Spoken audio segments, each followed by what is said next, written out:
हो. आजच्या सत्रामध्ये आपण दृष्टांत जी क्रमाने बघत आहोत त्यापैकी पहिले 3 दृष्टांत आपण पहिल्या सत्रामध्ये बघितलेले आहेत. आजच्या द्वितीय सत्रामध्ये चौथा दृष्टांत आपण बघणार आहोत. परमेश्वराच्या दातृत्वाच्या संदर्भामध्ये पहिले 3 दृष्टांत आपण बघितलेले आहेत, ज्यामध्ये परमेश्वर जीवाला परदान देतात, आवर्दान देतात आणि उभयदान म्हणजे दोन्हीही दानं दिल्या जातात असं देखील आहे. एखादा जीव असेल त्यांनी जोडलेला आहे फक्त आवर्दान, जसं आपण माळियाचं उदाहरण घेतलेलं होतं. त्याला परमेश्वराकडनं जे काही समजा जीवदान मिळायचं वगैरे तर ते आवर्दानामध्ये समजा ते आलं, कारण की तो पुढे मग परमेश्वर पैकीच्या कुठल्याही कार्यामध्ये आपल्याला तो माळी दिसत नाही. किंवा अजून ललिताईचं असतील, त्यांचं उदाहरण घेतलं होतं आपण, त्यासुद्धा मग परत काही स्वामींच्या सन्निधानी त्या दिसत नाहीत. किंवा मग श्री चक्रपाणी महाराजांनी जे काही विद्या दिलेल्या आहेत देवतेंच्या 136 विद्या, तर ते सुद्धा आवर्दानामध्ये ते येतं. म्हणजे ते विद्यावंत काही परत इकडे दैवराटेकडे आपल्याला दिसत नाही, ते नंतर कधी येतील तो भाग वेगळा. म्हणजे ते आत्ता आलेले नाही आहेत, म्हणजे त्यांना आवर्दान परमेश्वराकडनं मिळालं. अशा प्रकारे अनेक उदाहरणं आमच्या स्वामींच्या सन्निधानी आलेले, जसं पंचगंगा स्वामी त्यांना उच्चारण करतात आणि ते सुखावतात. म्हणजे एक प्रकारचं ते आवर्दानच ते दिल्या गेलेलं आहे, शांतता त्यांना ती मिळालेली आहे. अर्थातच त्या माध्यमातनं त्यांनी जर का काही परमेश्वराच्या काही क्रिया केली वगैरे आणि त्याच्यातनं कणव निर्माण झाली, तर ते नंतर परमेश्वर त्यांना परदान देतील, तो नंतरचा भाग आहे. परंतु तुर्तास तरी काय आहे की परमेश्वराकडनं आवर्दान त्यांना मिळालेलं आहे, केवळ आवर्दान, मग पराचा काही तिथे संबंध नाही. आता आपण परदानामध्ये बघू शकतो की एखाद्या जीवाला फक्त परदानच मिळालेलं आहे. माईम भट्टांना स्वामींकडनं आवर्दान मिळालेलं दिसत नाही आपल्याला. आल्याच त्यांना निरूपण आणि लगेच बोध आणि नंतर निरूपण जेव्हा पण भेटले. भट्टोबासांच्या बाबतीमध्ये देखील आपल्याला त्यांना काही स्वामींनी घरदार वगैरे करून दिला असं काही दिसत नाही. परदान त्यांना सुद्धा आहे.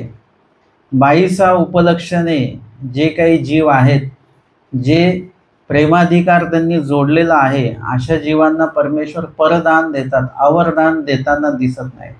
म्हणजे केवळ आवर्दान परमेश्वराकडनं मिळालेले जीव आपल्याला लीळाचरित्रात दिसतात, किंवा केवळ परदान ज्यांना दिलेलं आहे असे जीव आपल्याला जे काही आहेत लीळाचरित्रामध्ये दिसतात.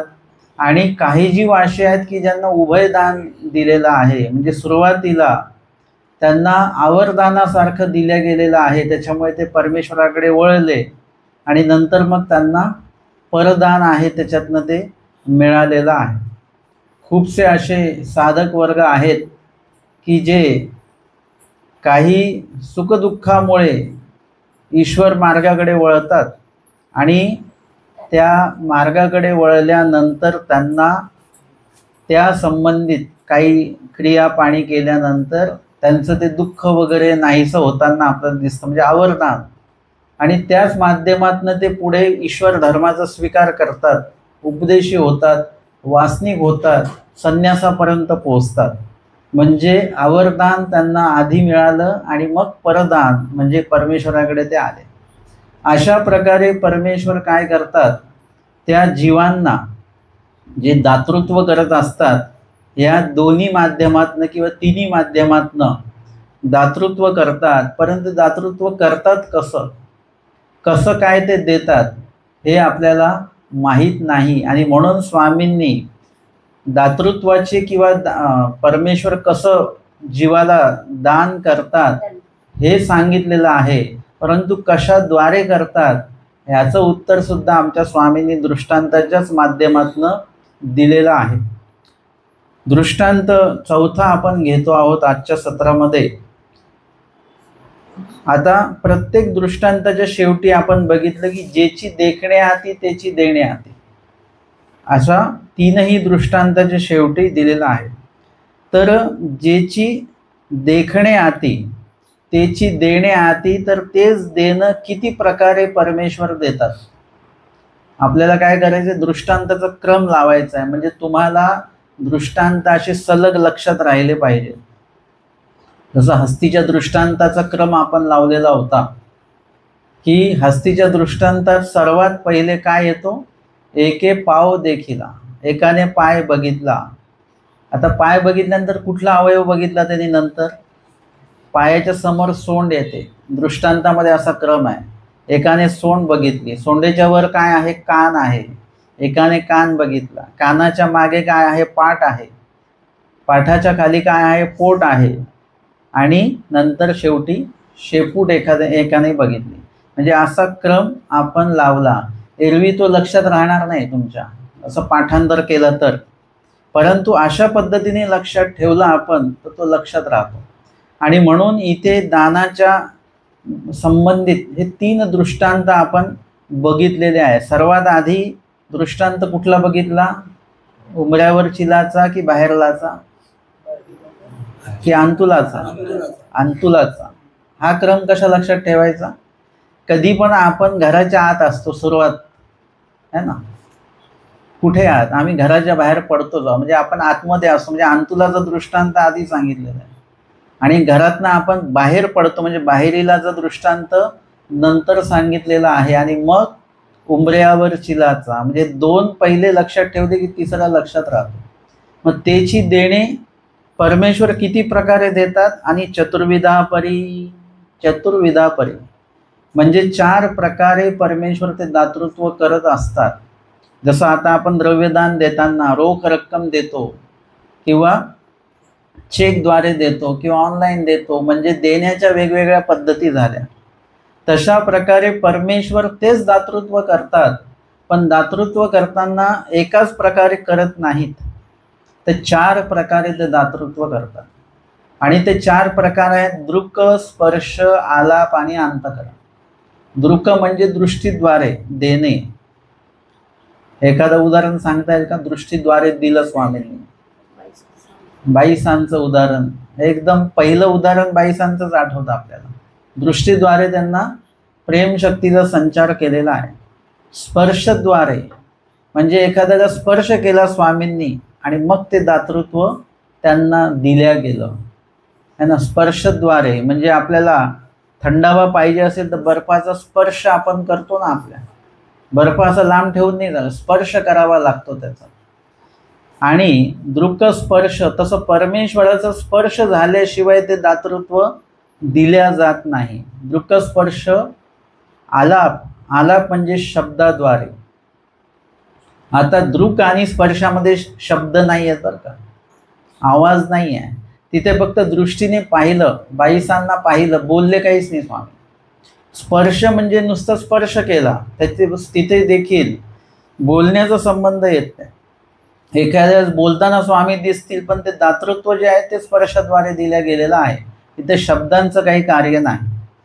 आता दृक स्पर्श आलाप, आलापामध्ये शब्द आहे आणि त्या ठिकाणी बघण्याचं किंवा स्पर्श करण्याचं काही कारण नाही. नुसते स्वामींचे शब्द जरी कानावर पडले, आता आपल्याला स्वामी दिसतात का, पण स्वामींचे वचन जर का कानावर पडले, लीळेचं उदाहरण घ्यायचं झालं तर आमच्या जे भट्टोबास आहेत, भट्टोबासांच्या कानावर आमच्या स्वामींचं नाव पडलेलं आहे. कुणी घेतलं ते?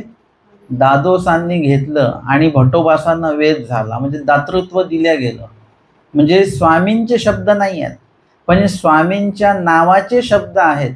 हा एक वेगळा विषय याच्यामध्ये. स्वामींच्या नावाचे शब्द आहेत. आत्ताच्या घडीला आपण असन्निधानी जर का बघितलं तर अधिकरणाची मुखे आपल्याला ज्ञान दातृत्व होतं. त्याच्यामुळे आपण काय होतो, आपल्यामध्ये परिवर्तन होतं, बदल होतो. बोध तर परमेश्वराकडनं येतो, परंतु त्या शब्दांमुळे जो काही बदल होतो आपल्यामध्ये, हा सुद्धा एक प्रकारचा आलाप आहे. आणि तो का घ्यायचा आपण? कारण की त्याच्यामध्ये अधिकरणाचे शब्द जे आहेत, परंतु त्याच्यामध्ये परमेश्वराची परावाणी घोळलेली आहे, आणि म्हणून ते शब्दसुद्धा, ते आलापसुद्धा आपल्याला इथे घ्यावे लागतील. परंतु दृष्टांताच्या माध्यमातून जो आलाप सांगितलेला आहे तो परमेश्वर अवतार स्वतः बोलतात. हंसराजांना म्हणतात या हंसराजे हो, असं बोलतात स्वामी. आता त्या ठिकाणी नुसते स्वामींचे शब्द जरी कानावर पडले तरी देखील परमेश्वर त्या जीवाला दातृत्व करू शकतात शब्दाद्वारे. आपल्याला पण शब्दाद्वारे दातृत्व मिळतं की नाही? तुम्ही शांत आहात आणि जर का तुम्हाला कोणी अपशब्द बोलले, तिकडून फोनवरच बोलले, ते दिसत पण नाही, त्यांचा स्पर्श पण होत नाही, पण ते फोनवर जर का अपशब्द बोलले तर आपल्याला लगेच दातृत्व मिळतं की नाही? रागाचं चिडचिड लगेच निर्माण होते. ह्याच्या आधी राग नव्हता, त्यांनी बोलल्यामुळे म्हणजे आलापाद्वारे तो राग आला. किंवा एखादी चांगली जर का बातमी त्यांनी दिली तर त्याच्यामुळे आपल्याला तो आनंद होतो. तशाच पद्धतीने हे आहे. तुम्ही रेकॉर्डिंग ऐकता आणि त्याच्यातनं तुम्हाला तो आनंद होतो. ते ऐकल्यानंतर त्याच्यातनं काही समाधान मिळतं, काही समाधानाची उत्तरं त्याच्यामध्ये आपल्याला मिळतात. उपलक्षणे, दृष्टांतामधला जो सिद्धांतिक अर्थ जो आहे तो परमेश्वर प्रत्यक्ष तिथे आहेत आणि त्यांचा आलाप म्हणजे शब्द कानावर पडतात. आणि त्या व्यतिरिक्त आपण अजून काही उदाहरणं घेतली की ज्याच्यामध्ये परमेश्वराने निरूपण केलेले शब्द आपल्या कानावर पडतात, त्याच्यामुळे देखील जीव जो आहे तो निववल्या जातो. अजून एक उदाहरण घ्यायचं झालं तर भट्टोबासांचंच उदाहरण घेता येईल की स्वामींच्या बीजे केल्यानंतर आचार्य भट्टोबास जेव्हा भिक्षेला जायचे तेव्हा ते नुसते भिक्षा असं म्हणायचे. आणि त्या ठिकाणी कोणी ते मुलगा रडत असेल, कोणी दुःखी असेल तर तो एकदम शांत होऊन जायचा, बरं वाटायचं त्याला एखादा शब्द कानावर पडल्यानंतर. म्हणजे हा शब्द कोणाचा आहे? भट्टोबासांचा आहे. आणि स्वामी म्हणतात हा काही आपले बोलेल, हा येथीचेची बोलेल की. भट्टोबासांनीच विचारले की भिक्षा मागताना कोण काय म्हणतो, कोण काय म्हणतं, आपण काय म्हणायचं? म्हणतात आपण जे मागतो ते म्हणायचं. भिक्षा म्हटलं तर चालेल का? हो, जे मागतो आपण तेच म्हणायचं, भिक्षा म्हणायचं. म्हणजे स्वामींची अनुमती आहे त्या शब्दाला. आणि आचार्य भट्टोबास जे आहेत ते स्वामींच्या शब्दाव्यतिरिक्त कुठले शब्द बोलत नाहीत. आणि म्हणून त्या ठिकाणी त्या आलापामध्ये ती ताकद आहे. भट्टोबासांचं बोलणं झाल्यानंतर समस्त 500 गुरुकुळ जे आहे ते कुठेतरी ज्ञानाच्या माध्यमातनं अंतकरण त्यांचं निवायचं, अशा पद्धतीने तोही आलाप आम्हाला या ठिकाणी अपेक्षित आहे. आणि त्याद्वारे सुद्धा परमेश्वरच दातृत्व करतात. बोलत जरी अधिकरण असले तरी स्वामींनी काय सांगितलं, बोध आणि बोधशक्ती हे परमेश्वराकडनं येत असते. आणि म्हणून ते शब्दसुद्धा का महत्त्वाचे ठरतात? अधिकरण ते जीव आहेत, मग त्यांचे शब्द का महत्त्वाचे आहेत? कारण की त्यांच्या शब्दांच्या मागे परमेश्वर आहेत. ते जे काही बोलतात त्यामागे परमेश्वराची प्रवृत्ती आहे आणि परमेश्वराने त्यांना अधिष्ठित केलेलं आहे. उगाच कोणी अधिकरण होऊ शकत नाही बरं का. तुम्ही आम्ही म्हटलं चला आम्ही आता दीक्षा घेऊन अधिकरण होता येत नसतं अधिकरण. अधिकरण म्हणजे खरोखर ज्यांना ईश्वर अधिष्ठित करतात तेच अधिकरण होतात. कारण की बहुतांच्या धर्माला निमित्त व्हायचं आहे. तुम्ही तुमचा एकट्याने धर्म आचरण करणं सोपं आहे, पण 4 लोकांना घेऊन धर्म आचरण स्वतःचंही करणं त्यांचंही करणं हे सगळ्यात कठीण गोष्ट आहे. आणि म्हणून त्या ठिकाणी ईश्वराच्या प्रवृत्तीच्या अनुरूपच अधिकरणं जे असतात ते अधिष्ठित होत असतात. आणि म्हणून त्यांच्या त्या आलापाला शब्दाला एक महत्त्व आहे मानव पंथामध्ये आणि त्याची प्रचिती आहे. नुसतंच महत्त्व असं नाही की माझे गुरु आहेत म्हणून महत्त्व असं नाही. प्रत्येकांना त्यांची प्रचिती जी आहे त्यांच्या शब्दाची ती आलेली आहे आणि म्हणून ते सुद्धा शब्द तेवढेच महत्त्वाचे आहे. दृक्स्पर्श आलाप आणि अंतःकरण. अंतःकरण या पदामध्ये परमेश्वराला आपण आठवणे किंवा परमेश्वराने आपलं चिंतन करणं दोन्हीकडनं घडतं. इथे विशेषता अशी आहे की आपणही देवाचं चिंतन करतो आणि परमेश्वरही आपलं चिंतन करतात, असं देवाणघेवाण आहे याच्यामध्ये. नुसतीच देवाण असेल, नुसतीच घेवाण असेल तर तो व्यवहार पूर्ण होत नसतो बरं का.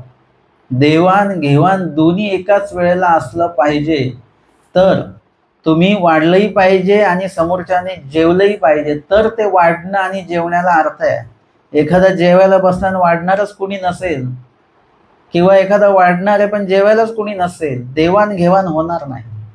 तसं परमेश्वर चिंतन करतात, नुसते एकटेच उपयोग नाही. त्याच वेळेला जीवाने देखील परमेश्वराचं चिंतन जर का केलं तर अतिउत्तम आहे. आता असं म्हटलं जातं की आमचे स्वामींनी मेहकरून निघाल्यापासून पैठणला पोहोचेपर्यंत 6 महिने बाईसांचं चिंतन केलेलं आहे. म्हणजे त्या ठिकाणी बाईसांनी स्वामींचं चिंतन केलेलं नाही आहे, पण स्वामींनी केलेलं आहे. हे वेगळ्या प्रकारचं चिंतन आहे. त्यांच्या कर्मांची जडणघडण काय आहे, त्यांचा अधिकार कुठे आहे, काय आहे, हे सगळ्या गोष्टी पुढे आणून ठेवणं म्हणजे एक प्राथमिक तयारी जी आहे बाईसांना प्रेमदान देण्याची, ती तेवढ्या 6 महिन्यामध्ये स्वामींनी केलेली आहे. जर का बाईसा तामस असतील तर त्यांनी त्या तामसपणामध्ये किती काहीतरी जोडून ठेवलेलं असेल. परमेश्वराला ते सगळं बाजूला करून आत्ता काय पाहिजे अपेक्षित, जसं तुमच्याकडे भरपूर वस्तू असतात, चादरी भरपूर आहेत आपल्याकडे, पण आता अधिकरणं येणार आहेत, त्यावेळेला कुठली चादर टाकायची आहे, तर तुम्हाला बाकीच्या नको टाकायच्या सगळे जे काही बेडशीट चादर आहे ते बाजूला करावे लागतील. त्यातली टाकायच्या 2 चादरी निवडावे लागतील, त्या 2 मधनं परत एक निवडावी लागेल. म्हणजे ही पूर्वतयारी करावी लागते आणि मग ते टाकायचा आहे तो भाग वेगळा, नंतरचा आहे तो. म्हणजे इत्यादी प्रकारे परमेश्वराला देखील आपल्या कर्मांची अशी निवड करावी लागते. काय पुढे आणायचं आहे, काय बाजूला करायचं आहे, इत्यादी प्रकारे हे चिंतन परमेश्वराचं एक प्रकारे आहे. त्यावेळेला जीवाचं चिंतन नाही. पण ज्यावेळी त्या जीवाला बोध होईल, उपदेश होईल, वासनिक अवस्थेमध्ये तो येईल किंवा नामधारक अवस्थेमध्ये तो असेल, अनुसरला किंवा संन्यासी या अवस्थेमध्ये तो असेल, त्यावेळेला मात्र परमेश्वराचं चिंतन ते साधकही करतो आणि परमेश्वरही करतात. आता दोन्हीकडनं चिंतन आहे. हे झालं दृक्स्पर्श आलाप आणि शेवटचं हे अंतःकरण. याच्यामध्ये परमेश्वरही आपल्याला आठवतात आणि आपणही परमेश्वराला आठवायचं आहे. अशा प्रकारे परमेश्वराचं दातृत्व जे आहे, आता या दातृत्वामध्ये परमेश्वराकडून दातृत्व असल्यामुळे दृष्टीने पाहणं देखील परमेश्वराचंच आहे, स्पर्श देखील परमेश्वराचाच आहे, आलाप देखील परमेश्वराचाच आहे आणि अंतःकरणे आठव म्हणजे परमेश्वर आठवतात जीवाला, ते सुद्धा परमेश्वराकडूनच आहे. आणि स्वाभाविकच लक्षात घ्यायचं की परमेश्वर जेव्हा दातृत्व करतात एखाद्या जीवाला, तर त्या जीवाची काहीतरी कणव असेल असा प्रश्न करायचा नाही. त्या जीवाची कणव असणारच आहे. हा ग्लास भरून आणला म्हणजे तो रिकामा असेल का? भरून आणला म्हणजे तो रिकामाच असणार आहे, धरूनच चालायचं. तसं परमेश्वर एखाद्या जीवाला भेट देतात, त्याची कणव असल्याशिवाय भेट देत नाहीत. म्हणजे भेट होण्याची एक कणव वेगळी असते, त्यांनी काही अधिकार जोडले असतील तो भाग वेगळा. महादेव राजांनी सगळे अधिकार जोडलेले, पण भेट होण्याचा अधिकार जोडलेला नव्हता. म्हणून लक्षात घ्या, आपल्याकडे सगळं काय असेल, ज्ञान असेल, सगळं आचरण असेल, सगळं असेल, परंतु परमेश्वराने भेट द्यावा तो अधिकार देखील आपण जोडला गेला पाहिजे आपल्याकडनं. जर का तो अधिकार नसेल तर परमेश्वर भेट देणार नाहीत. बाकीच्या सगळ्या गोष्टी असून कदाचित त्यावेळेला त्याचा उपयोग होणार नाही. आणि म्हणून महादेव राजाच्या बाबतीत स्वामी म्हणतात की एक दर्शन जर का झालं तर अवघं राज्य सोडून येणार. त्या मानाने तर आपण देवासाठी काहीच सोडत नाही, है ना? सोडतो का काही आपण? महादेव राजा अख्खं राज्य सोडणार होता. लक्षात घ्या, विचार, अख्खं राज्य सोडणं म्हणजे काय? आपण आपलं घर सोडत नाही, आपण आपली बसायची जागा सोडत नाही, कितीतरी गोष्टी ज्या आपण सोडून दिल्या पाहिजे त्या सोडत नाही. पण महादेव राजा मात्र राज्य सोडणार होता, फक्त भेटीचा अधिकार त्यांनी जोडलेला नव्हता. त्या संदर्भात त्यांनी काहीतरी अडथळे जे आहेत ते जोडलेले होते ना, तर स्वामी आणि त्यांच्यातलं अंतर काही जास्त नव्हतं, जवळच होतं. परंतु अधिकार नसल्यामुळे आणि म्हणून भेटीचा देखील अधिकार असणं तेवढंच आवश्यक आहे. बाईसांनी तोही अधिकार जोडलेला होता आणि प्रेमाचाही अधिकार जोडलेला होता. भट्टोबासांनी माहीमभट्टांनी हे भेटीचे पण अधिकार जोडलेले होते. नाही तर एखाद्या वेळेस असं होतं की सगळ्या गोष्टी प्राप्त असतात, परंतु ती भेटी होणं किंवा तो जो काही विधी घडावा किंवा अधिकार योग्यता वाढावी अशा प्रकारची विधींची भेट आपले होत नाही. बाकी सगळी तयारी असते, कारण की तो अडथळा त्यामध्ये आपण जोडलेला असतो. आणि म्हणून परमेश्वर हे दातृत्व करत असताना जे काही आपण 4 प्रकार बघितलेले आहेत, दृक, स्पर्श, आलाप आणि अंतःकरण. तर हा क्रम पाठ करून घ्यायचा, दृक, स्पर्श, आलाप आणि अंतःकरण. तर आता आपण जो दृष्टांत बघणार आहोत या 4ही दातृत्वाच्या संबंधित, दृकाद्वारे, स्पर्शाद्वारे, आलापाद्वारे, अंतःकरणाद्वारे. तर आता पहिला दृष्टांत जो बघणार आहोत तो कशा संबंधित बघणार आहोत, दृक, स्पर्श. पहिला काय आहे, दृष्टीद्वारे देणे, तो त्या संबंधित दृष्टांत बघणार नाही आहोत आपण. दुसऱ्या क्रमांकाचा जो काही प्रकार आहे स्पर्श, दृक, स्पर्श, तर स्पर्शाच्या संदर्भातला दृष्टांत बघणार आहोत. तेची देणे चतुर्विधा परी, स्पर्शद्वारे देणे याती. म्हणजे स्पर्शाद्वारे परमेश्वर दातृत्व करतात. एखाद्या जीवाला स्पर्श करून त्याला त्या संपर्कामध्ये आणून आणि परमेश्वराच्या श्रीमूर्तीचा स्पर्श त्याला होतो. मुळामध्ये म्हणजे कसला स्पर्श होतो, तुम्हाला आम्हाला दिसताना श्रीमूर्तीचा स्पर्श दिसेल, परंतु श्रीमूर्ती काय आहे, मायापूर आहे, प्रपंच आहे तो. त्या नुसत्या श्रीमूर्तीच्या श्रीकाराचा स्पर्श होऊन चालणार नाही, त्यामध्ये स्वरूप सुद्धा असणं तेवढंच गरजेचं आहे. जर का नसेल तर जसं आपण नाही का ते गरम पाणी त्या पिशवीमध्ये टाकून आपण शेकतो, आपल्याला स्पर्श कशाचा होतो, पाण्याचा का पिशवीचा, पिशवीचा. पण त्या पिशवीचा स्पर्श कधी महत्वाचा आहे, जेव्हा त्याच्यात गरम पाणी असेल तर त्या पिशवीचा स्पर्श महत्वाचा आहे. त्याच्यात गरम पाणी नसेल, नुसतीच पिशवीचा स्पर्श होऊन काही उपयोग होणार नाही. तसं त्या मायापुरामध्ये ईश्वराचं स्वरूप आहे आणि त्या ईश्वर स्वरूप युक्त त्या मायापुराचा जेव्हा स्पर्श होतो तेव्हाच त्या जीवाला त्या स्पर्शाचा लाभ होणार आहे. या व्यतिरिक्त असा स्पर्श झाला तर होणार नाही. अजून एखादं आपण उदाहरण घेतलं तर आमचे स्वामी, बहुत परिभ्रमण आमच्या स्वामींचं झालं तर सगळ्याच जागा नमस्कारी अशातला भाग नाही. ज्या ठिकाणी मनोधर्मपूर्वक स्वामींचा स्पर्श आहे तीच जागा आपण नमस्कारी मानत असतो. नाहीतर तसं पाहता डोमेग्रामचा सगळा जो खडक आहे इथून तिथून एक अखंड खडक आहे तो, है ना. आणि आमचे स्वामींचं त्या ठिकाणी परिभ्रमण झालेलं आहे. मग तो पूर्ण खडक तसं पाहता म्हणजे काही गोष्टींचा लिळ्यांचा त्याच्यामध्ये उल्लेख नसेलही तर तिथे तिथे स्वामींचा स्पर्श आहे. म्हणजे कितीतरी जागा तिथली नमस्कारी ही असू शकते आहे. परंतु आपण कुठले स्थान वंदन करतो, जिथे स्वामींचं अवस्थान झालं, आसन झालं, बसले स्वामी, काहीतरी भोजन केलं, काहीतरी निरूपण केलं, अशाच ठिकाणी जे काही ओट्या आहेत त्या ठिकाणी निश्चिती त्यांची झाली आणि त्या ठिकाणी आपण वंदन करत असतो. म्हणजे परमेश्वराचा जो स्पर्श आहे तो परमेश्वराच्या मनोधर्मपूर्वक झाला पाहिजे, हेही तितकंच त्याच्यामध्ये महत्त्वाचं आहे. आणि म्हणून सांगतात स्पर्शद्वारे देण्याती, म्हणजे स्पर्शाद्वारे देखील स्वामी एखाद्या जीवाला दातृत्व करत असतात. जैसा कुकडीचा, कुकडी म्हणजे काय, कोंबडी, तो दृष्टांत या ठिकाणी स्वामींनी घेतलेला आहे. आता आपण दृष्टांताच्या साठी काल आपण बघितलं होतं की एखादा अवघड विषय जेव्हा समजत नाही तेव्हा त्यांना उदाहरण देऊन आपण ते समजवत असतो. जसं माझ्या निरूपणामध्ये उदाहरणं जास्त असतात म्हणून तो विषय पटापट कदाचित लक्षात येतो. जे वासनिक मंडळी आहेत त्यांना लगेच लक्षात येतो. जे साधू आहेत ज्यांचं अध्ययन झालेलं आहे त्यांना ही उदाहरणं देण्याची काही आवश्यकता नाही, त्यांना लगेच ते पटापट कळतं.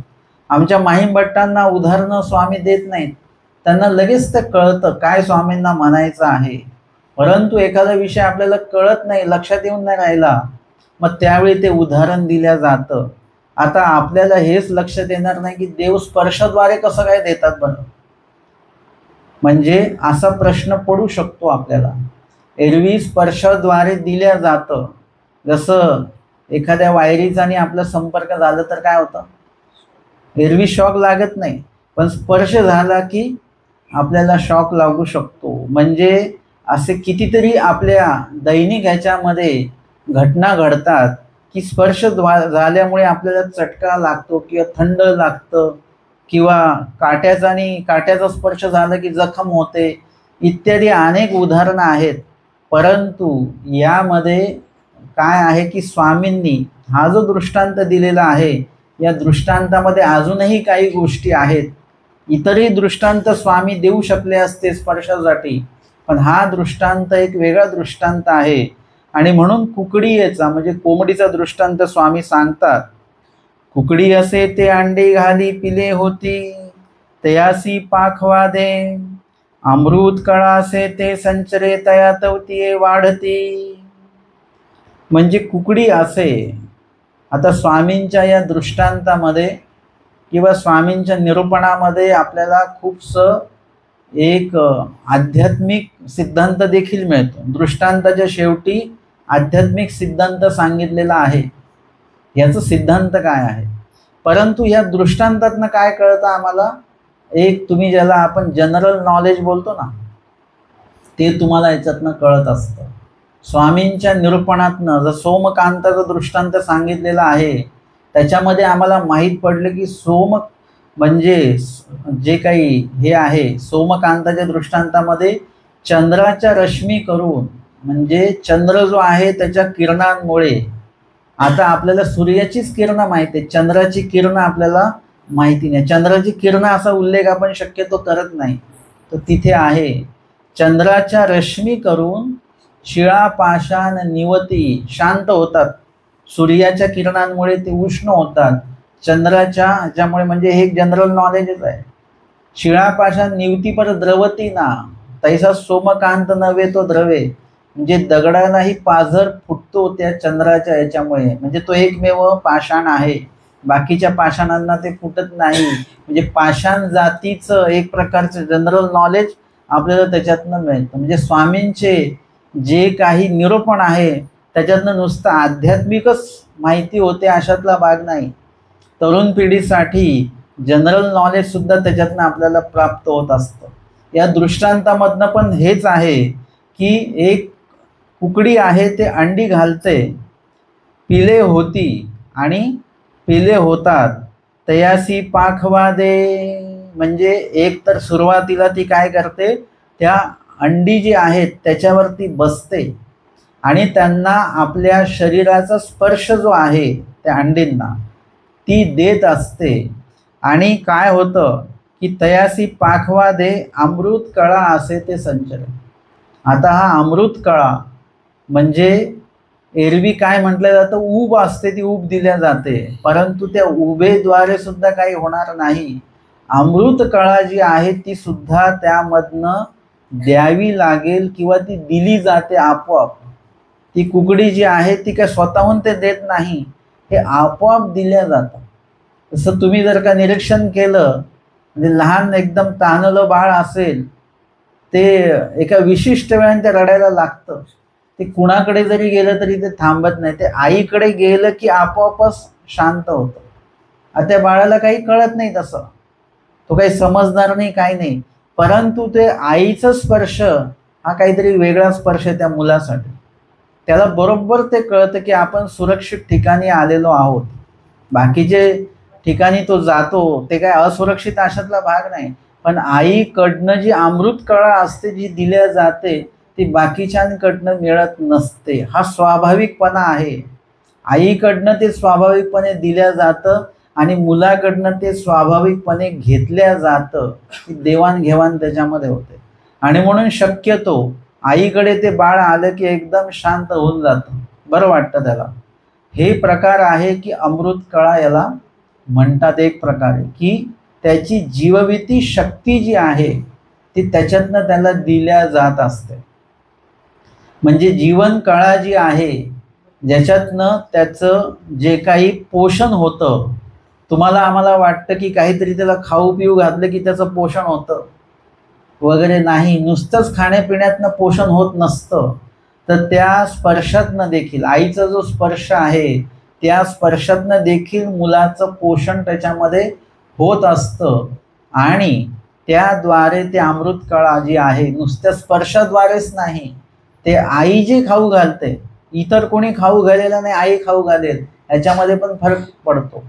आई जे स्वतः बनवेल आणि इतर कोणी बनवतील याच्यामध्ये पण फरक पडतो. पदार्थ बनवण्यातनं सुद्धा ती गोष्ट आहे.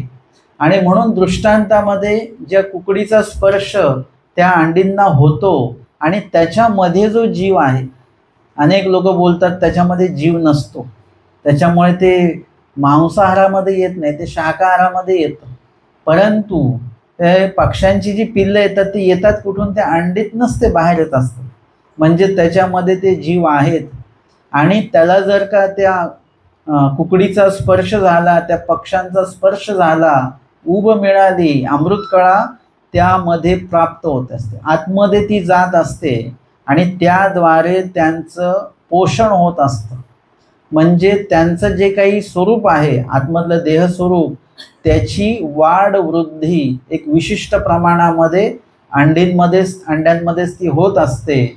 आणि एका विशिष्ट वेळाने ती अंडीतनं ते पिल्लं जे आहे ती बाहेर येतात. आणि त्यानंतर देखील आता दृष्टांत क्रमानुसार पिले होती तयासी पाखवा दे, म्हणजे पिल्लांना सुद्धा ती पंखाखाली घेत असते. एखादं संकट आलं वगैरे है ना, काही साप वगैरे आला तर ते पक्षी आई काय करत असते, पिल्लांना आपल्या पंखाखाली घेते. म्हणजे त्यांना ते सुरक्षित वाटतं. पुढे काहीतरी जनावर आलेले त्या खाणार आहे, पण आईच्या पंखाखाली त्यांना सुरक्षित वाटायला लागतं, आता आपण सुरक्षित आहोत. म्हणजे ही सुद्धा काय आहे, एक प्रकारची अमृत कळाच आहे, जीवविती शक्ती आहे. म्हणजे इत्यादी प्रकारे इथे स्पर्शद्वारे कशा प्रकारे ते पक्षी, आता इथे कुकडीचा जरी दृष्टांत दिलेला आहे तरी आपण काय करायचं आहे, कुकडी म्हणजे काय आहे, पक्षी आहे एक प्रकारे. तर समस्त जी काही पक्षी जात आहे ती इथे आपण घेऊ शकतो, नुसतंच कुकडी नाही. स्वामींनी उदाहरणादाखल ते दिलेलं आहे. आणि आपण मगाशी बघितल्याप्रमाणे स्पर्शाचे अनेक उदाहरणं असताना हा दृष्टांत का दिला? कारण की स्वामींनी सांगितलेलं की मातेचे स्नेह कसे आहे, नैसर्गिक स्वाभाविक आहे. ते मुलाला आईने म्हटलं द्यायचं नाही तरी ते दिल्या जातं आपोआप. आईने जर का मुलावर राग धरला, त्याच्याशी बोलायचंच नाही, तरी देखील आई तो जो काही राग आहे तो थांबवू शकत नाही. म्हणजे त्याचं ते काही धरून ठेवू शकत नाही आई तो राग. म्हणजे इत्यादी प्रकारे आईचं जे काही स्नेह भाव जो आहे तर मुलाविषयी, तशा प्रकारे आई म्हणजे आता सगळ्याच जातीकुळातली आई घ्यावी लागेल आपल्याला. म्हणजे मनुष्य देहातली आई असेल, पशु जे काय आहेत प्राणी त्यांची आई असेल, किंवा पक्षी वगैरे असतील त्यांची आई असेल, या सगळ्या जे काही आई वर्ग जो आहे सगळ्याच कर्मफळातला तो सगळा असाच आहे की तो अमृत कळा देणारा आहे. आणि ते देणारं कसं आहे, नैसर्गिक आहे, स्वाभाविक आहे. म्हणजे तिथे सांगितलेलं आहे, मात्या पित्याचे अभिमाने बाळकासी भले. आणि मग पुढचं लगेच तिथे सांगतात, विचारला जातं, शंका निर्माण केली जाते की मात्या पित्याचे अभिमानी जर का बाळकासी भले आहे तर माता आणि पिता दोघांचे स्नेह हे सारखेच असेल? स्वामी म्हणतात नाही, मातेचे स्नेह ते नैसर्गिक, म्हणजे इतकं स्वाभाविक आहे ते की त्यामध्ये आपोआप त्याचं दातृत्व केलं जातं. तिथे कुठला आपण जर का कोणाला काही देतो तर आपल्यामध्ये लगेच तिकडे व्यवहार सुरू होऊन जातो. तुम्ही कोणाला 1 ग्लास पाणी देता त्यावेळी सुद्धा तो व्यवहार होतो बरं का. जर का त्या व्यक्तीने तुम्हाला पाणी नाही दिलं त्यांच्या घरी, तर लगेच तुम्ही म्हणाल बघा आम्ही त्यांना आल्या आल्या पाणी दिलं होतं, पण त्यांनी आम्हाला 1 तासामध्ये पाणी सुद्धा विचारलं नाही. म्हणजे त्या देवाणीमध्ये लगेच घेवाणीमध्ये काहीतरी व्यवहार दडलेला असतो. आईच्या देण्यामध्ये मुलाविषयी कुठलाही व्यवहार दडलेला नसतो, ते स्वाभाविक दिल्या जातं, निरपेक्ष. भगवद्गीतेमध्ये जे काही सांगितलेलं आहे, कसं कर्म सांगितलंय, निष्काम कर्म सांगितलेलं आहे. ते निष्काम कर्म कुठेतरी आईकडनं घडत असतं बरं का. कधी कधी जर का त्या आईने अपेक्षा ठेवल्या मुलाकडनं तो भाग वेगळा आहे, परंतु निरपेक्षपणे दातृत्व केल्या जातं, कुठल्याही मोबदल्याची अपेक्षा न ठेवता. हे कुठेतरी निरपेक्ष किंवा निष्काम कर्मासारखं ते आहे. परंतु त्याचा उपयोग का नाही होत, कारण की ते निष्काम कर्म आपल्याला सर्वांप्रती करता आलं पाहिजे. आईनी फक्त मुलाप्रतीच आई करते तसं नाही. म्हणजे कुठल्याही व्यक्तीने सर्वांप्रती ते निष्काम कर्म केलं पाहिजे, तर तो दुःखमुक्त होईल. परमेश्वराप्रती सुद्धा तसंच कर्म करता आलं पाहिजे आपल्याला. विधींचं अनुपालन निष्काम पद्धतीने करता आलं पाहिजे, तर आपण दुःखमुक्त होऊ. नये तर मग काही लोक म्हणतात की आम्ही रोज मंदिरात जातो तरी मला ताप का आला. म्हणजे आपण निष्काम जात नाही आहोत, आपण सकाम जात आहोत. म्हणजे इत्यादी प्रकारे मातेच्या दातृत्वामध्ये निष्कामता असल्यामुळे मातेच्या स्पर्शाचा उल्लेख जो आहे, असलेला दृष्टांत जो आहे, तो स्वामींनी या ठिकाणी स्पर्शद्वारे देण्याआधी यासाठी मातेचा दृष्टांत घेतलेला आहे. आणि त्यातनं काय आहे की तुमची जीवविती शक्ती, म्हणजे एखाद्या लहान बाळाला जर का लहानपणापासूनच आईचा संपर्क नसेल, तर तो बालक कुठेतरी शारीरिकदृष्ट्या कमकुवत असतो. म्हणजे त्याला त्या पोषण तत्वामध्ये सगळंच मिळालं पाहिजे आईकडनं, तर त्याच्या त्या शरीरामध्ये एक सक्षमता राहते. म्हणजे आईचा स्पर्श किती महत्त्वाचा आहे, म्हणून हा स्पर्शाचा दृष्टांत या ठिकाणी दिल्या गेलेला आहे. आणि अशा पद्धतीने तयासी पाखवा दे अमृत कळा असे तिये संचरे. अमृत कळा म्हणजे जीवविती शक्ती आहे. तुम्ही असं म्हटलं की दाखवा बरं जीवविती शक्ती म्हणजे काय आहे, अमृत कळा म्हणजे काय आहे, हे दाखवता येणार नाही, परंतु ती मात्र प्राप्त होत असते, भेटत असते, त्याच्यातनं मिळत असते.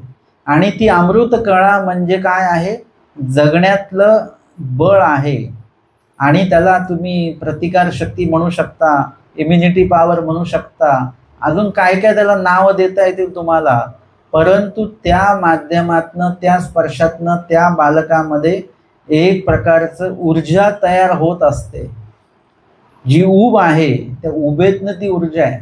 जसं तुम्ही धान्य असतं, धान्य तुम्हाला एक विशिष्ट वेळ उन्हामध्ये वाळवावं लागतं. त्याच्यामुळे काय होतं, ते धान्य जास्त दिवस टिकतं. ते जर का ऊन दाखवलं नाही त्या धान्याला, तर ते धान्य लवकर खराब होऊ शकतं. म्हणजे ते उन्हाची ऊब काय करते, त्याची जीवविती शक्ती त्या धान्याचं आयुष्य ते वाढवत आहे.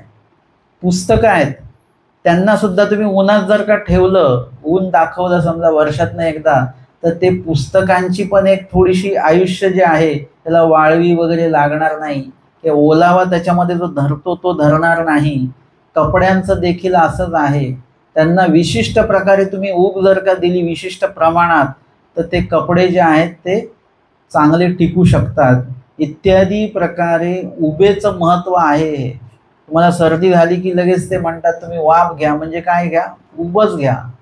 तर अशा पद्धतीने त्या त्या वेळामध्ये आपण अशी प्रयोग करत असतो. परंतु आईचं जे काही अमृत कळा आहे, ऊब जी आहे आईच्या स्पर्शाची, ती जर का त्या मुलाला त्या लहानपणामध्ये जर का नाही मिळाली, तर मग ती परत कधी मिळू शकत नाही. तशा प्रकारे ते त्याच वेळामध्ये दिलं गेलं पाहिजे. ते पिलं जे आहेत तिचे कुकडीचे, ते जोपर्यंत लहान आहेत तोपर्यंतच काय होतं की ते ऊब देता येणार. ते मोठे झाल्यानंतर ती ऊब देता येणार नाही, कारण की आई तर देईल, पण मुलांची ग्रहण शक्ती जी आहे ती ग्रहण शक्ती सुद्धा त्यावेळेला असली पाहिजे, तरच ती दिल्या जाईल, परंतु घेतल्या जाणार नाही. आणि जसं आहे ना की आपण म्हणतो लहान मुलांना जे लहानपणी जे शिकवलं ते पटकन त्यांना ग्राह्य होतं, ग्रहण केलं जातं त्यांच्याकडनं. एका विशिष्ट वेळाने तुम्ही देऊ जरी केलं तरी ते त्यांच्याकडनं घेतल्या जाणार नाही. आता आपली परिस्थिती बघा की आत्ता आपण काही पाठांतर करायला घेतलं तर ते आपलं पाठांतर होत नाही. तेच आपण जर का 10 वर्ष आधी पाठ केलं असतं ते पाठ झालं असतं, त्याच्या अजून 10 वर्ष आधी पाठ केलं असतं ते अजून लवकर पाठ झालं असतं. आणि लहानपणी तर पाठच करावं लागत नाही, असं ऐकून ऐकूनच पाठांतर होऊन जातं. आमच्या सत्संग मंडळामध्ये आम्ही ते सांगितलं की पूर्वी प्रकरणाचं पाठांतर द्या सगळ्यांनी, तर ते पाठांतर त्यांनी दिलं, सगळ्यांनी पाठांतर दिलं. आणि त्याच्यामध्ये त्यांनी त्यांच्या लहान पोराला पण उभं केलं. त्यामुळे हा पण पूर्वीचं पाठांतर देणार आहे. आता तो मुलगा होता 3.5 वर्षाचा. आम्ही म्हटलं ठीक आहे बोलू द्या, आई वडिलांना कौतुक असतं थोडं मुलांचं. आणि त्या मुलांनी अख्खी पूर्वी जशी तशी म्हणून दाखवली. म्हटलं वय किती आहे? तर ते म्हणजे 3.5 वर्ष. ह्यानी कसं काय पाठ केलं? म्हणजे पाठ नाही केलं, आम्ही दोघं म्हणत होतो, आम्ही एकमेकांचं पाठांतर घेत होतो, तर ते ऐकून ऐकून ऐकून त्याचं पाठ झालं. म्हणजे त्यांना पाठ करावं लागत नाही, पण जसं वय वाढेल तसतसं मग आपलं पाठांतर क्षमता कमी होत नसते बरं का. पाठांतर आपलं उत्तम असतं. पाठांतर क्षमता आपण स्वतःची कमी करून घेत असतो. एरवी आपलं पाठांतर, बाकीच्या सगळ्या गोष्टी पाठांतर होत असतात. जे पाठ करायचं ते बरोबर पाठ होतं आपल्याकडनं, परंतु जे पाठांतर करायची इच्छा नसते ते मात्र आपल्याकडनं पाठ होत नसतं. नाही तर भांडणात तुम्हाला कोण कोण काय काय बोललेले ते शब्दान शब्द वाक्यान वाक्य तुम्ही बरोबर तुम्ही म्हणता हे मी मरेपर्यंत विसरणार नाही. ते काय त्याचं पाठांतर करता का तुम्ही रोज? पण ते लगेच एकाच ह्याच्यामध्ये तुमच्या लक्षात राहतं, कारण तुम्ही ते ठरवलेलं की लक्षात ठेवायचं आहे. अशा प्रकारे ज्या वेळेला जे वय आहे त्याच वयामध्ये ते दिल्या जातं, त्याच वयामध्ये ते घेतल्या जातं. आणि म्हणून या ठिकाणी कुकडी आणि त्यांच्या त्या पिलांचा जो संदर्भ आहे या दृष्टांतामध्ये स्वामींनी दिलेला आहे, तिच्या स्पर्शाचा तो जो काही हे आहे सांगितलेला विशेषता आहे, ती विशेषता स्वामींनी इथे सांगितलेली आहे. आणि त्याच वेळेला त्या पिलांचं देखील ग्रहण शक्ती त्याच वेळेला आहे. ते पिलं अजून अंड्यामध्येच आहेत. तशा प्रकारे जसं वानरीच्या दृष्टांतामध्ये स्वामी सांगतात की ती वानरी आहे ती धरू देते आणि पिल्ल सुद्धा जो आहे तो पिल्लू सुद्धा त्या आईला धरून ठेवतो. धरण्याची पद्धत त्या पिल्लाला माहिती आणि धरू देण्याची पद्धत त्या आईला माहिती आहे. दोघांचं देवाणघेवाण आहे तिथे. तशा पद्धतीने या दृष्टांतामध्ये जी कुकडी आहे ती काय करते आहे की त्या ठिकाणी स्पर्श देते आहे आणि त्यामध्ये असलेले जे जीव आहेत ते देखील काय करत आहेत?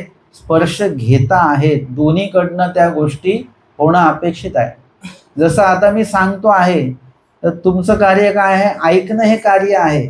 मी सांगतोय तुम्ही ऐकत नसाल तर असं होतं ना की आपण निरूपणात असतो, आपण बाबांकडेच बघत असतो, पण आपण ऐकत नसतो काहीच.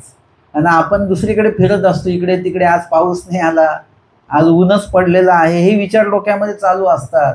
निरूपण संपेपर्यंत पाऊस आला तर म्हणजे त्या वेळेला आपली ग्रहण शक्ती बंद असते, ग्रहणाचं कार्य बंद असतं. आणि ऐकतो आपण, परंतु ते त्यातला एकही शब्द आपल्याला समजत नसतो. नंतर जर का विचारलं की काय झालं निरूपणात, काय माहिती नाही. आपण झोपलेलो नसतो, जागेच असतो. पण ग्रहणता आपली जर का बंद झाली तर मग दातृत्वाला काही अर्थ नसतो, असं देखील आहे. आणि कधी कधी असं पण असतं की समोरचा व्यक्ती देत काहीच नाही, पण घेणारा त्याच्यातनं भरपूर काही घेत असतो. जसं सांगितलं ज्ञात विरक्ताचा संग कीजे, त्या ह्याच्यामध्ये ते ज्ञात विरक्ताच्या नुसतं सोबत जरी राहिलात तुम्ही तरी तुम्हाला भरपूर ज्ञान होतं. ते तुम्हाला काहीच सांगणार नाहीत, पण त्यांचं उठणं बसणं बोलणं किंवा जे पण काही त्यांचं वर्तन आहे त्याच्यावरून तुमच्या लक्षात येतं की कशा प्रकारे आपल्याला राहायचं आहे, कशा प्रकारे बोलायचं आहे, किती मोठाने बोलायचं आहे, किती हळू बोलायचं आहे, हे सगळं त्याच्यामध्ये कळतं. म्हणजे इत्यादी प्रकारे समोरचा व्यक्ती देत काहीच नाही आहे, पण आपल्याला घेण्यासारखं त्यांच्याकडनं भरपूर काय असतं. अशा पद्धतीने ती जी कुकडी आहे, ती कुकडी त्या पिलांना किंवा त्या अंड्यांना स्पर्श देते. ती कुकडी त्यांच्याशी बोलत नाही, त्यांच्याकडे बघून ते अमृतकळा संचरत नाही, बोलून अमृतकळा संचरत नाही. तर त्या ठिकाणी तो आलाप आहे त्याच्याने सुद्धा नाही, तर त्या ठिकाणी जे काही स्पर्श आहे त्याद्वारे.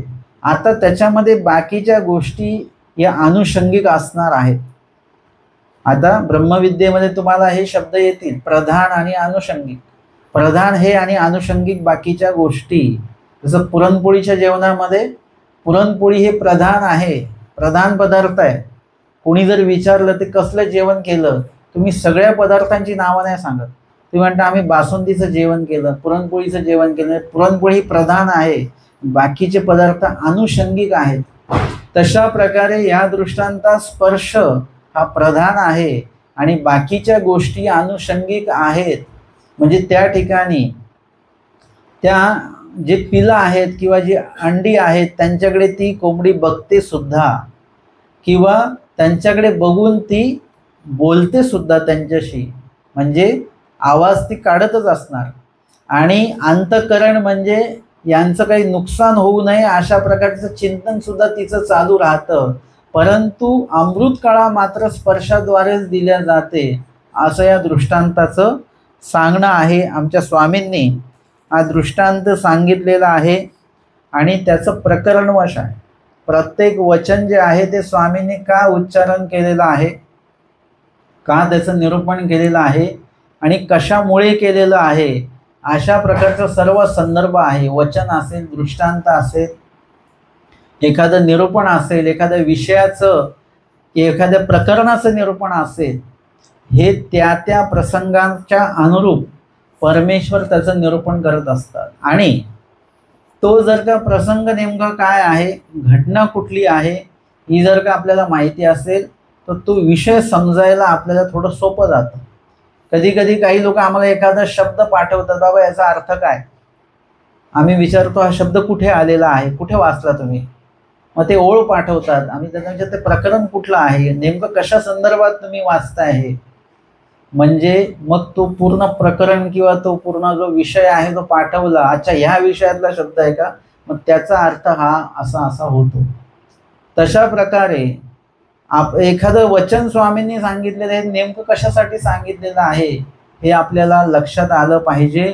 त्याचा जो प्रकरणवश म्हणजे त्याची लीळा जर का आपल्याला माहिती असेल तर तो विषय समजायला अजून थोडंसं सोपं त्याच्यामध्ये जात असतं.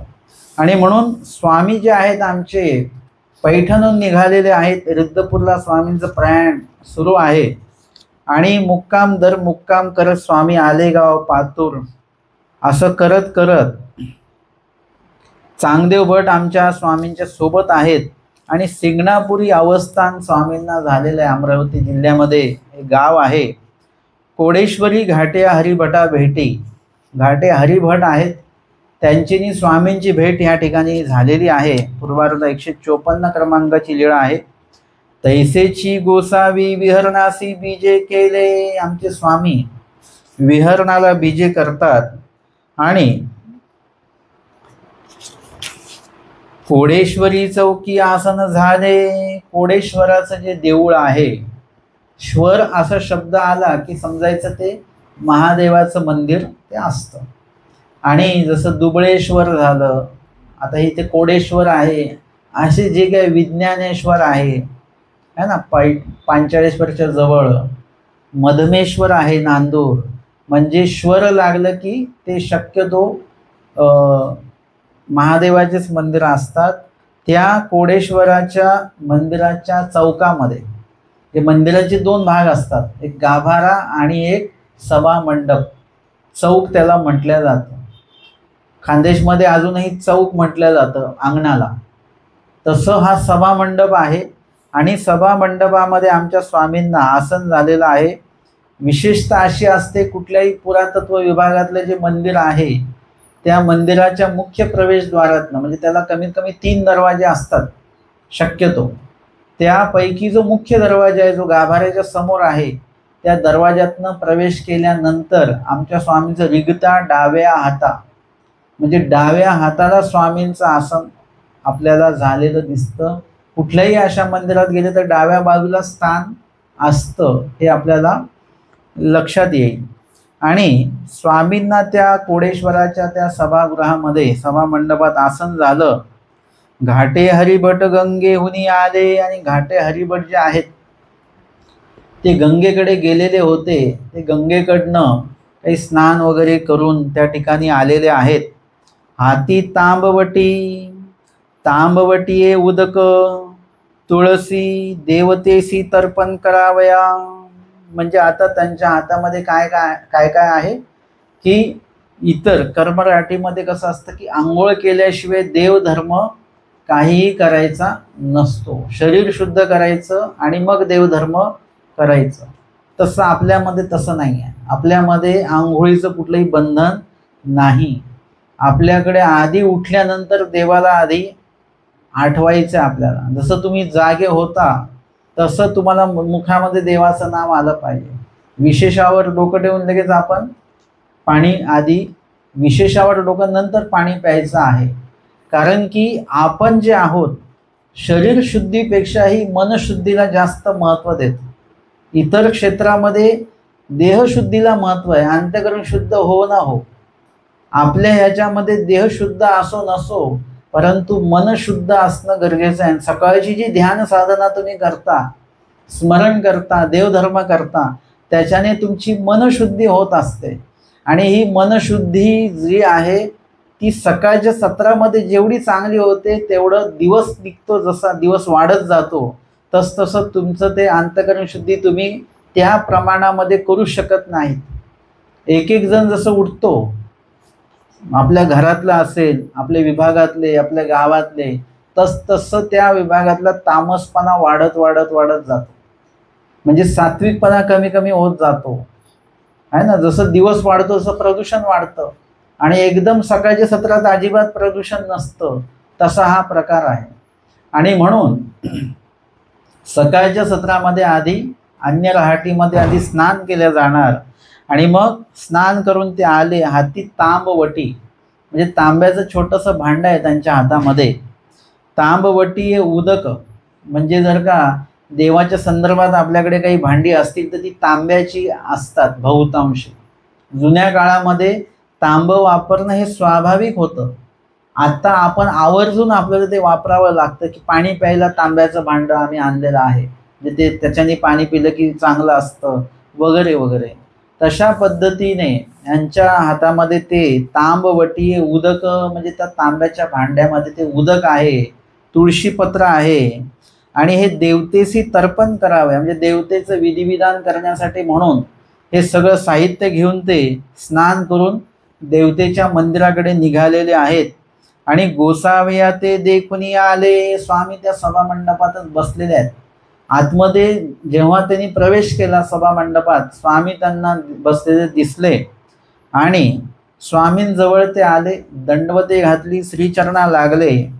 तांबवटीये उदक होते तेने उदके श्रीचरण प्रक्षाळिले. आता ते आणलं कोणासाठी आहे? देवतेसाठी म्हणून आणलं. परंतु त्याचा उपयोग त्यांनी कुठे केलेला आहे? स्वामींचे श्रीचरण जे आहेत त्या तांबवटीतलं जे उदक आहे त्या उदकाने म्हणजे पाण्याने त्यांनी स्वामींचे श्रीचरण प्रक्षाळन केले. तुळशी वाहिलिया जे काही तुळशी देवतेच्या त्या मूर्तीवर व्हायची आहेत प्रतिमेवर त्यांनी स्वामींच्या श्रीचरणावर त्या तुळशी वाहिल्या. साष्टांगी तुळशीचे अर्चन केले. तुळशी मुबलक प्रमाणामध्ये आहे सोबत. साष्टांगी म्हणजे एक एक पान जरी स्वामींच्या संपूर्ण श्रीमूर्तीचं त्यांनी त्या तुळशीच्या माध्यमातनं पूजन केलेलं आहे. आणि नंतर असं सर्व विधी ते करत आहेत. म्हणजे ते स्वामींकडे वेधल्या गेलेले. स्वामींकडे जसं पाहिले तसं मार्गवेद असतो मूर्तिवेद असतो. म्हणजे स्वामींकडे नुसतं पाहिलं आणि स्वामींची श्रीमूर्ती कशी आहे 32 लक्षणी आणि त्याच्यामध्ये सुद्धा काय आहे येथीची दैवी ते क्वापी नाही. म्हणजे स्वामींच्या श्रीमूर्तीवर जे तेज आहे हे परमेश्वर स्वरूपाचं तेज आहे आणि त्याच्यामुळे इतर 32 लक्षणी देह आणि स्वामींचं 32 लक्षणी देह याच्यामध्ये फरक आहे. हरिपाळ देवाचं 32 लक्षणी देह तेच देह आहे एकच, पण हरिपाळ देव जेव्हा त्या देहात होते तेव्हा त्या देहाचं तेज वेगळं आहे आणि स्वामींनी त्या देहाचा जेव्हा स्वीकार केला त्यावेळी त्या देहाचं तेज अजून अलौकिक झालेलं आहे. अशा प्रकारे परमेश्वराचं ते तेज परमेश्वराकडे जे वेधल्या जातं ते उगाच वेधल्या जात नाही. आपण पण अनेक वस्तू किंवा पदार्थ किंवा व्यक्तींकडे वेधल्या जात असतो, परंतु तो वेध विशिष्ट वेळेपुरता असतो बरं का. एखादा लहान मुलगा असतो ना, तो आपल्याला प्रथमदर्शनी तो लहान पोर आवडतं आपल्याला, परंतु 1-2 तासाने तुम्ही कंटाळता है ना. 2 तास झाले की मग जो सुरुवातीला तुमचं जो आकर्षण असतं ते राहत नाही, मग ते कमी होऊन जात असतं. एखाद्या पदार्थाकडे तुम्ही आकर्षण होतं तुमचं आणि तो पदार्थ तुम्ही खायला लागता, मग जास्त प्रमाणात तुम्ही तो खाल्ला की त्यातलं आकर्षण आपलं शून्य होऊन जात असतं आणि त्याच्यामध्ये ते तेज नाही आहे, जे परमेश्वराच्या स्वरूपाचं तेज त्याच्यामध्ये नसल्यामुळे तो भाव आपल्यामध्ये निर्माण होणार नाही. त्या वस्तूविषयी सुद्धा असंच आहे. एखादी वस्तू आपल्या सुरुवातीला जी चांगली वाटते, आता बाकीच्या वस्तू जाऊ द्या, चप्पल असेल किंवा कपडे असतील वगैरे, ह्याच्यातनं आपलं मोह नष्ट होणं, ते जुने झाले म्हणून टाकून देणं वगैरे स्वाभाविक आहे. पण सोनं सुद्धा, सोन्याचे अलंकार सुद्धा जुने होतात है ना. म्हणजे प्रतिवर्षी आपल्याला नवीन करतो आपण आणि नवीन दागिन्याकडे आकर्षण आपलं सुरू होऊन जातं आणि परत पुढच्या वर्षापर्यंत ते आकर्षण शून्य होतं, कारण की ते सगळे पदार्थ नाशिवंत आहेत आणि त्यातलं जे आकर्षण शक्ती आहे ती सुद्धा नाशिवंत आहे. ते काही कालावधीनंतर त्यातनं ती शून्यता असते. त्या आकर्षणातनं एक तर रजतम उत्पन्न होतात, हिंसा उत्पन्न होत असते, दोष उत्पन्न होत असतात. आमचे स्वामी तर सांगतात की द्रव्याचं नुसतं अस्तित्व जरी निर्माण झालं, आपल्याला माहिती पडलं की आमची एवढी एवढी जमीन आहे, आमच्या एवढे एवढे पैसे आहेत बँकेत, असं म्हटलं तरी दोष निर्माण होतो. म्हणजे इत्यादी सर्व पदार्थ दोषाला कारणीभूत आहेत, परंतु परमेश्वराचे जे पदार्थ आहेत ते कसे गुणदायक आहेत. एखाद्या स्थानाकडे आपण गेलो तर बरं वाटतं आपल्याला. जसं जे जाणकार लोक आहेत ते जर का भांडण वगैरे झालं घरी, तर ते कुठे जातात? मंदिरात जातात, स्थानाकडे जातात, मार्गात निघून जातात, असं असतं बरं का. आणि जे अज्ञान लोक आहेत ते कुठे जातात? ते नदीकडे जातात, म्हणजे स्वतःचा आत्मा संपवतात. ते जाणकार आणि अजाणकारामध्ये फरक आहे. मग आपण कधीही, एरवी आपलं भांडण म्हणूनच नाही, पण कधीही आपण मंदिरात गेलो, आश्रमात गेलो तर आपल्याला शांतता वाटते की नाही? बरं वाटतं. खास करून महिला वर्गांना ते घरी आले की त्यांना असं वाटते परत चालू झाला ना आमचं प्रापंच, परत मार्गात 4 दिवस होतो तो किती छान वाटलं वगैरे. म्हणजे तिथला जो स्पर्श आहे तो परमेश्वराचा स्पर्श आहे. तिथे परमेश्वराच्या अस्तित्वाचा स्पर्श त्या ठिकाणी आहे. त्याच्यामुळे परमेश्वराचं जे काही तेज आहे, त्या परमेश्वराने जे दातृत्व केलेलं आहे त्याचं अस्तित्व आपल्याकडे असणं किंवा आपण त्याजवळ असणं, हा जो स्पर्श आहे तो एक वेगळा स्पर्श आहे. त्याचा तुम्हाला कधीही वीट येणार नाही, कंटाळा येणार नाही. आमचे आचार्य घोटोबा जेवढ्या वर्ष स्वामींच्या सोबत राहिले, पण स्वामी गेल्यानंतर त्यांना किती दुःख झालेलं आहे, म्हणजे इतकं ते लागले पण स्वामींशी त्यांचं जोडल्या गेलेलं आहे. आणि म्हणून लीळाचरित्रामध्ये आम्हाला असं बघायला मिळतं की कुणीही स्वामींना बघितलं की ते स्वामींकडे वेधल्या जातात. एकांकामध्ये स्वामी जेव्हा उभय हाटवटी बीजे करीती, दोन्ही बाजूनी बाजार हाट आहे, स्वामी मधून जेव्हा बीजे करतात त्यावेळी उभय हाटवटी आणि त्या हाटवटीतले सगळे लोक, दुकानदार, गिराईक वगैरे सगळे स्वामींकडे बघत राहतात, मान वळवून बघतात, जोपर्यंत स्वामी दिसतात तोपर्यंत बघतात. इतका वेद स्वामींच्या श्रीमूर्तीचा असल्यामुळे इथे स्वामींच्या त्या नुसत्या दर्शनाने त्यांचा जो काही वाट, त्यांची जी काही रस्ता आहे तो बदलून गेलेला आहे. कुठे चाललेत? कर्मराटीकडे चाललेले आहेत, देवतेचं पूजन करायला चालले आहेत, पण स्वामींचं दर्शन झाल्यामुळे काय झालेलं आहे की रस्ता बदललेला आहे. आपण तर स्वामींच्याच कडे आहोत, आपला रस्ता बदलला पाहिजे का? अन्य राटीतले लोक रस्ता बदलून ईश्वराकडे येतात आणि कधी कधी ईश्वराचेच लोक रस्ता बदलून अन्य राहतीकडे पण जाताना दिसतात बरं का. काही आपलेच लोक जे आहेत पिढ्यानपिढ्यांचे उपदेश असतील, परंतु कुठेतरी अन्य भजन करताना दिसतात वेळ प्रसंगी. ते आम्हाला करावंच लागतं, वर्षातून एकदा वगैरे हे करावं लागतं, ते करावं लागतं, ते करावं लागतं. ज्योतिष भविष्य खड्यांच्या अंगठ्या वगैरे वगैरे. आपला रस्ता कधी कधी चुकत असतो. कशामुळे चुकतो? केवळ अज्ञानत्वामुळे तो चुकतो. मग आपल्याकडे ज्ञान असेल आणि त्याचं आचरण असेल तर तुम्ही कधीही रस्ता चुकू शकत नाही. तुम्ही रोज जर का पदार्थ बनवता तर तुमचा पदार्थ कधीच चुकणार नाही, रोज बनवत असाल तर. आणि बनवतच नसाल, फक्त तुम्हाला कसं बनवायचं ते माहिती आहे, परंतु तुम्ही कधी बनवलेलं नसेल तर तो पदार्थ बनवताना चुकणार. आणि म्हणून अशा पद्धतीने आपली जी काही वाट आहे, आपला जो रस्ता आहे, मार्ग आहे, तो आपण कधी बदलला नाही पाहिजे. आपण योग्य मार्गावर आहोत. आता कुणालाही कुठल्याही प्रकारे इकडे तिकडे जाण्याची आवश्यकता नाही. अशा प्रकारे परमेश्वराचं दातृत्व आहे, नुसतं दर्शन आहे. आणि त्यांनी काय केलेलं आहे की स्वामींकडे आकर्षित झाले, आले स्वामीच्या ठिकाणी. यथोचित जे काही पूजन देवतेच्या ठिकाणी करायचं ते स्वामीच्या ठिकाणी त्यांनी केलं. आणि गोसावी तया ते श्री करे स्पर्शिले, श्री कराने स्वामींनी त्यांना स्पर्श केलेला आहे.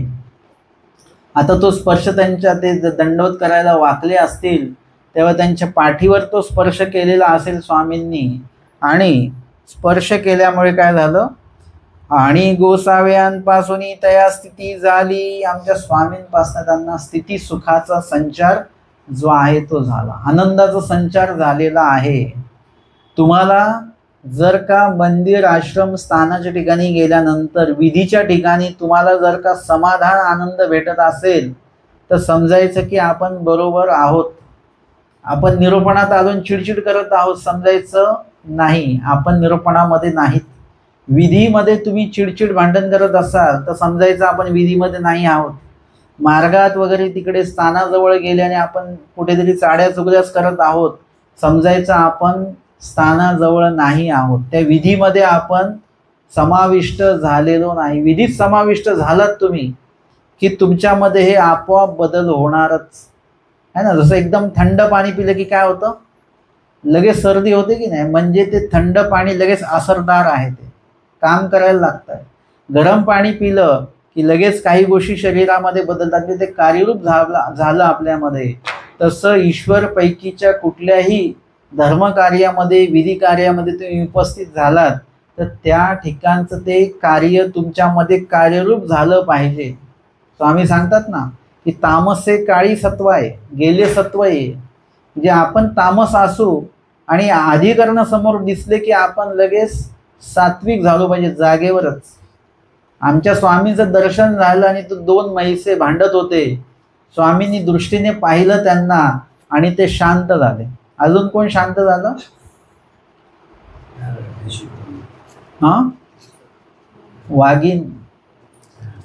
वाघिणीने स्वामींना पाहिलं, थोडंसं रागामध्येच पाहिलं.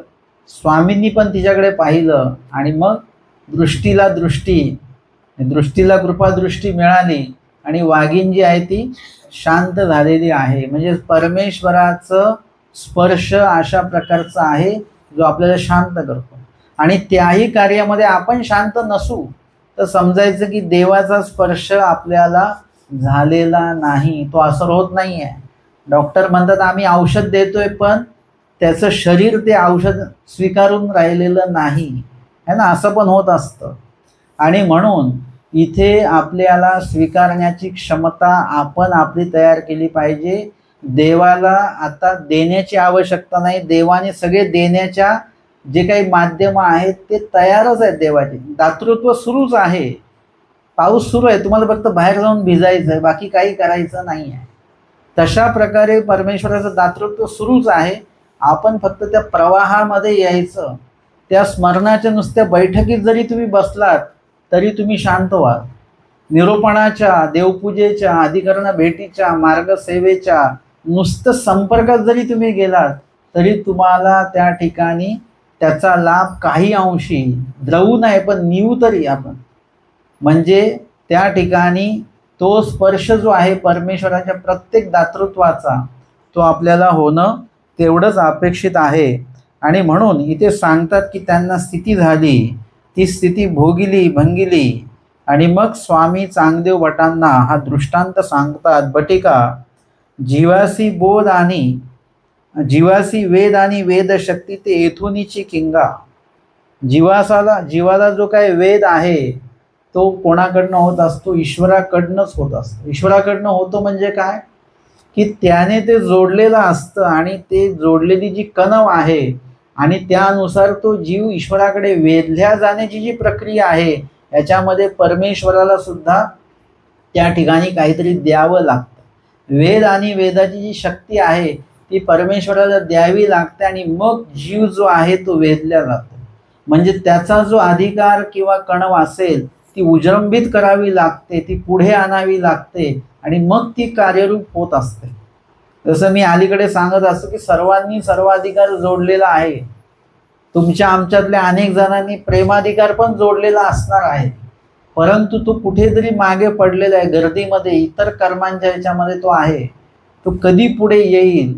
जेव्हा या जन्मामध्ये आपण तशा प्रकारचे क्रिया करू, विधिविधान करू की जेणेकरून तो जो आपला अधिकार असेल तो अधिकार पुढे यायला मदत होणार आहे।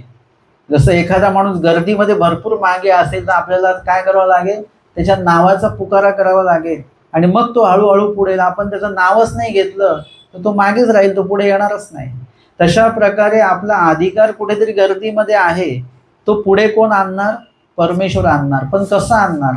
तर आपल्याला त्यासाठी योग्य त्या विधिविधान जे आहेत, जे देवाने सांगितले ते करावे लागतील, प्रार्थना करावी लागेल, तळमळ करावी लागेल, देवाला सतत ते सांगावं लागेल आपल्याला, आणि ते सांगून सांगून सांगून मग परमेश्वर कुठेतरी आपल्याला विधी घडवतील, ते अनधिकार बाजूला काढतील, आणि तो जो घडलेला अधिकार आहे तो पुढे घेतील। लक्षात घ्या की स्वामी मेहकरून निघाल्यानंतर लगेच त्याच दिवशी पैठणला जाऊ शकत होते, समर्थ आहेत परमेश्वर। 6 महिने लागलेले आहेत, किंवा पहिल्या दिवशी पहिल्या भेटीतच देता आलं असतं प्रेमदान जे काही द्यायचं होतं। त्यासाठी 1 दिवस 2 दिवस 3रा दिवस पण उजाडला, आणि 3ऱ्या दिवशी पण पहिल्याच बघण्यात देऊ शकत होते, त्यासाठी पण 1दा 2दा नाही देता आलं देवाला। पण 3ऱ्या वेळेला स्वामींनी पण बघितलं आणि बाईसांनी पण बघितलं, आणि दृष्टी झालेली आहे, आणि मग ते दिले गेले। म्हणजे तिथल्या तिथे सुद्धा किती वेळ लागला। पहिल्या दिवशी देता नाही आलं, दुसऱ्या दिवशी देता नाही आलं, पहिल्या बघण्यात देता नाही आलं, दुसऱ्या बघण्यात देता नाही आलं, 3ऱ्या बघण्यात द्यावं लागलं।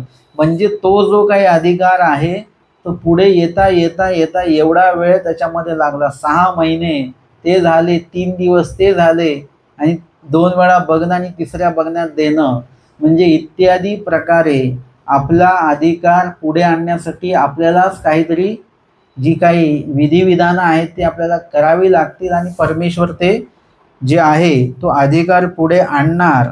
आणि स्वामी सांगतात की कुकडी असे ते अंडी घाली पिले होती तयासी पाखवा दे, अमृत कळा असे ते संचरे तयातवती वाढती तैसे। याचा सिद्धांत सांगतात की तैसे परमेश्वराच्या स्पर्शात एका वेद संचरते। तशा प्रकारे परमेश्वर जे आहेत याचा सिद्धांत आता सांगतात। हा दृष्टांत संपलेला आहे। आता दृष्टांत कशासाठी सांगितला हा, किंवा दृष्टांताचा सिद्धांत नेमका काय आहे तो आपण बघूया। तैसे परमेश्वराच्या स्पर्शात एका वेद संचरेती। परमेश्वराच्या स्पर्शामुळे सुद्धा एखाद्याला परमेश्वराची आवड निर्माण होत असते, हे यातनं स्वामींना सांगायचं आहे। आता या संदर्भात काही उदाहरणं आहेत का? आपल्याला नुसतं असं शाब्दिक सांगितलं तर आपल्याला पटत नाही।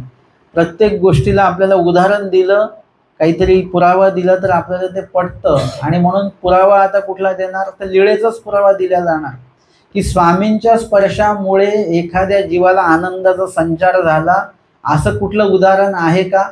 न उदाहरण म्हणजे आहे जैसा गोपाळासी, गोपाळांना झाला ना, कुठे तुमच्या इथे जवळच आहे, कुठे? लिमगावला। म्हणजे त्या ठिकाणी त्या जे काही गोवळी होते ती मुलंच आहेत, एकांकामधली लीळा आहे ती. आणि त्याच्यामध्ये स्वामी त्यांच्या पाठीवर बसतात आणि त्या पाठीवर बसल्यामुळे काय होतं की त्यांना आनंदाचा संचार होतो. आता तो खेळ असा आहे की स्वामी त्या मुलांच्या पाठीवर बसल्यानंतर त्या मुलांना थोडं वजन वाटेल की नाही? कोणाला असं वाटेल आपल्या पाठीवर ओझं असावं वगैरे काही, तर स्वामी बसल्यानंतर त्या मुलांना आनंदाचा संचार व्हायचा आणि स्वामींना तो जो मुलगा आहे तो खाली उतरवतच नव्हता, त्याला आनंदच आनंद वाटत होता. उलट आहे, आपल्याला ओझं खाली उतरवलं की बरं वाटतं आपल्याला, उलट स्वामी त्यांच्या पाठीवर बसल्यामुळे स्वामींच्या स्वरूप स्पर्शाचा आनंद झाल्यामुळे कुठेतरी त्या ठिकाणी त्यांना तो आनंद प्रगट झालेला आहे किंवा परमेश्वराने स्थितीचा संचार केलेला आहे. म्हणजे तो स्वरूपाचा जो आनंद आहे तोही पेक्षा स्थितीचा आनंद त्याचं म्हटलेलं ते अधिक सोयीस्कर पडेल.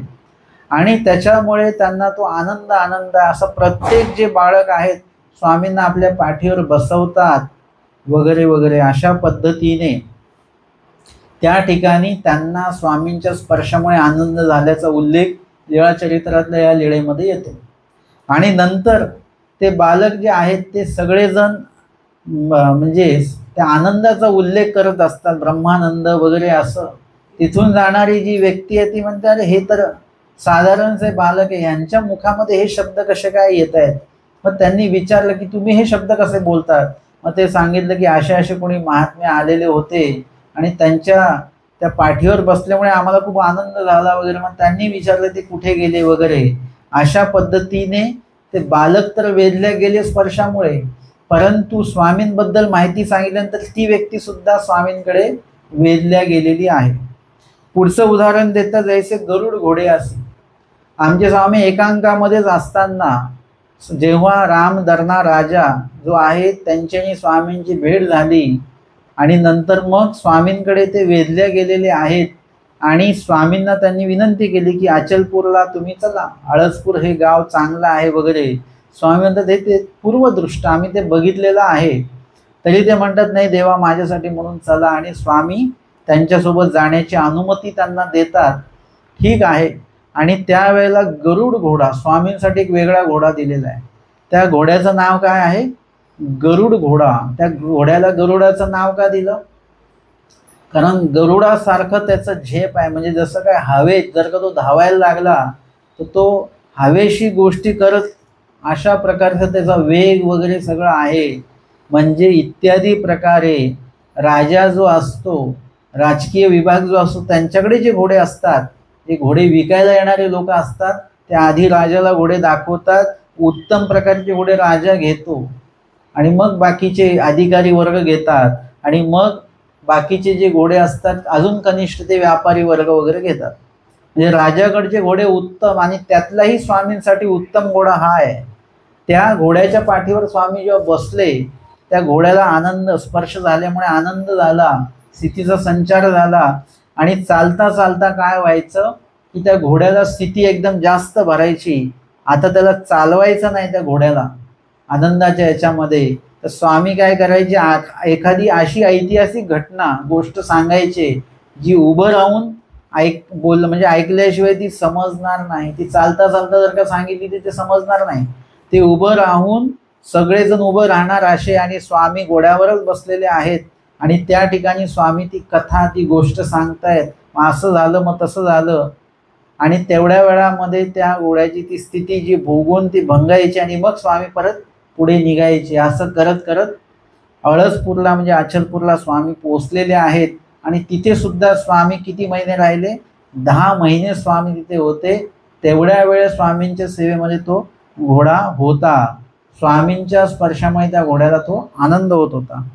काकोसासी म्हणजे आता जी प्रस्तुत लीळा आपण जे घेतली तर त्याच्यामध्ये घाटे हरिभट आहेत. ते घाटे हरिभटांना स्वामींचा स्पर्श झाला आणि त्याच्यामुळे त्यांना स्वामींकडनं त्या स्थितीसुखाचा संचार झाला.